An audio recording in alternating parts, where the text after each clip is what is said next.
এবং তারা এখন শহীদ সোহরাওয়ার্দী হাসপাতালে আছেন।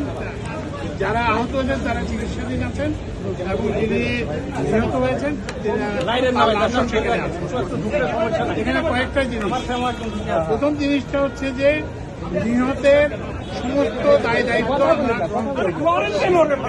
গ্রহণ করব। প্রাথমিকভাবে পরিবারকে 5 লক্ষ টাকা সাহায্য দেওয়া হবে নিহতের পরিবারকে। এরপরে নিহতের পরিবারে যদি কোনো কর্মক্ষোভ থাকে তাকে মেট্রো রেলে চাকরি দেওয়া হবে। এটা হচ্ছে প্রথম।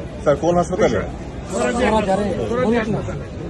এবং এই যারা আহত হয়েছেন তাদেরকে আমি একটু পরে দেখতে যাব এবং তাদের জন্য যে চিকিৎসার জন্য যা কিছু দরকার সেটা আমরা করছি।